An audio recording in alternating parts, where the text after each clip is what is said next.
ଏବେ ଚାଲିଛି ମାର୍ଗଶିର ମାସ ଗୁରୁବାର ଆଉ ମା ଲକ୍ଷ୍ମୀଙ୍କର ଅତି ପ୍ରିୟ ମଣ୍ଡା ପିଠା। ତ ସୁଜିର ମଣ୍ଡା ପିଠା ଆମେ ଆଜି ପ୍ରସ୍ତୁତ କରିବା। ଅ, ତ ପୁର ଦିଆ ମଣ୍ଡା ପିଠା ବହୁତ ହି ଟେଷ୍ଟି ଲାଗିବ। ତା ସହିତ ଏଇଟା କେତେ ଶୀଘ୍ର ବନିଯିବ କି ଆପଣଙ୍କୁ ବି ଜଣାପଡ଼ିବନି, ମାନେ ଏତେ ବ୍ୟସ୍ତବହୁଳ ଭିତରେ ବି ଏଇ ମଣ୍ଡା ପିଠା ମାତ୍ର 5ରୁ 10 ମିନିଟ୍ ଭିତରେ ବନିକି ପ୍ରିପେୟାର ହେଇଯିବ। ଏଥିପାଇଁ ମୁଁ ଗୋଟେ କଡ଼େଇରେ ନେଇଯାଇଛି 2 ଗ୍ଲାସ୍ ଯେତିକି ପାଣି, ଅଳ୍ପ ଟିକେ ଚିନି ଦେଇଦେଇଛି, ମାନେ 2 ଚାମଚ ଯେତିକି ଚିନି, ଗୋଟେ ଚୁଟକି ଲୁଣ ଦେଇଦେଇଛି, ଅଳ୍ପ ଟିକେ ଘିଅ ଦେଇଦେଇଛି।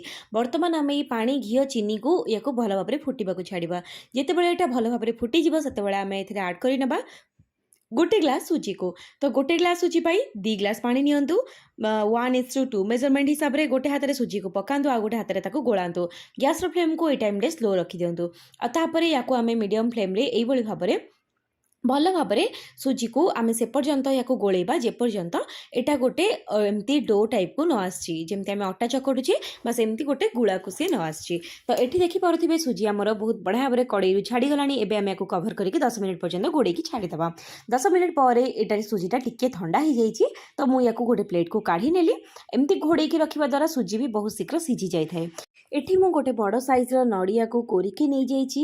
ତ ଆପଣଙ୍କୁ ଗୋଟେ କଥା କହି ରଖିବାକୁ ଚାହିଁବି, ନଡ଼ିଆ କୋରା ମୁଁ ଯେତିକି ନେଇଛି ଗୋଟେ ଗ୍ଲାସ୍ ସୁଜି ହିସାବରେ ସେତିକି ପୁରା ପରଫେକ୍ଟ ଥିଲା। ମାନେ ଆଉ ମୋର କିଛି ବି ନଡ଼ିଆ କୋରା ବଳି ନଥିଲା। ତାପରେ ମୁଁ ଏଥିରେ ଦେଇଦେବି 3 ବଡ଼ ଚାମଚ ଯେତିକି ଚିନି। ଆପଣ ଆପଣଙ୍କ ହିସାବରେ ମିଠାକୁ କମ୍ ବେଶୀ କରିପାରିବେ। ଯଦି ଆପଣଙ୍କୁ ଅଧିକା ମିଠା ଖାଇବାକୁ ପସନ୍ଦ ତାହେଲେ 3 ବଡ଼ ଚାମଚ ଚିନି ବଦଳରେ ଆପଣ 5 ଚାମଚ କିମ୍ବା 6 ଚାମଚ ଦେଇପାରିବେ। ତାପରେ ଏଥିରେ ଗୋଟେ ଇଲାଇଚିକୁ ମୁଁ ଭଲ ଭାବରେ ଭାଙ୍ଗିକି ପକାଇଦେଲି, ଯେଉଁଟାକି ଅଳେଇଚ। ତାକୁ ଆମେ ସେ ପର୍ଯ୍ୟନ୍ତ ମାନେ ଭାଜିବା ଯେପର୍ଯ୍ୟନ୍ତ ଏଇଟା ଏମିତିଆ କଲର୍କୁ ନ ଆସିଛି। ଟିକେ ଓଦାଳିଆ ଓଦାଳିଆ ଥିବ, ବେଶୀ ଆପଣ ୟାକୁ ଝୁଣଝୁଣିଆ କରିବେନି, ନହେଲେ ତ ଏଇଟା ପୁରା ହାର୍ଡ଼ ହେଇଯିବ। ତ ଏଠି ଆପଣ ଦେଖିପାରୁଥିବେ ଯନ୍ତଣୀ ଆମର ବର୍ତ୍ତମାନ ଏଠି ରେଡ଼ି। ତ ଯନ୍ତଣୀ ହାଲକା ହାଲକା ଟିକେ ଉଷୁମ ଅଛି, ମାନେ ହାତକୁ ଅଳ୍ପ ଟିକେ ଟିକେ ଉଷୁମ ଲାଗୁଛି। ତାକୁ ଭଲ ଭାବରେ ଚକଟିକି ଏଇଭଳିଆ ଗୋଟେ ପୁରା ଚିକଣିଆ ଡୋ ବନେଇ ସାରିବା ପରେ ଛୋଟ ଛୋଟ ଗୁଳା କରିକି ଆମେ ବର୍ତ୍ତମାନ କ'ଣ କରିବା, ପାଣି ହାତ ହେଇଯିବା ଭଲ ଭାବରେ। ଖାସ୍ କରିକି ବୁଢ଼ା ଆଙ୍ଗୁଠିରେ ଆପଣ ଭଲସେ ପୁରା ପାଣି ଲଗାଇବେ, ଯେମିତିକି ଆପଣଙ୍କ ଆଙ୍ଗୁଠିରେ ଏଇ ଯନ୍ତଣୀ ନ ଲାଗେ। ତ ଏଠି ଆପଣ ଦେଖିପାରୁଥିବେ ମୁଁ ମାନେ ତାକୁ ଏମିତି ଗୋଟେ ଗିନାର ସେପ୍ ଦେଇଦେଲି। ତା ଭିତରେ ନଡ଼ିଆ ପୁର ଦେଇଦେବି। ଆପଣ ଯେତେ ଅଧିକ ମାତ୍ରାରେ ନଡ଼ିଆ ପୁରଟା ଦେବେ ନା, ଏଇଟା ଖାଇବା ପାଇଁ ବହୁତ ହି ଟେଷ୍ଟି ଲାଗିବ। ଯେତେ କମେଇକି ଦେବେ ସେତେ ଟେଷ୍ଟି ଲାଗିବନି, କିନ୍ତୁ ଯଦି ଅଧିକା ଦେବେ ନା, ମାନେ ଯେତେବେଳେ ଖାଇବେ ଆପଣ ତ ପାଟିକୁ ପୁରଟା ବାଜିବ। ତ ୟାକୁ ଏଇଭଳିଆ ଭାବରେ ଆମେ ଭଲସେ ଯେତିକି ପାର୍ଟ ବଳୁଛି ତାର ଏମିତି କରି ନେଇକି, ଯେତିକି ପାର୍ଟ ବଳୁଛି ଆମେ ସେଥିରେ ଥୋଇଦେବା। ଆଉ ତାକୁ ଏଇଭଳିଆ ଗୁଳା କରିକି ଆମେ ସବୁଯାକ ବନେଇ ନେବା। ବହୁତ ସହଜ ହେଇଥାଏ କାକେରା ପିଠା ଅପେକ୍ଷା ମଣ୍ଡା ପିଠା ବନେଇବା।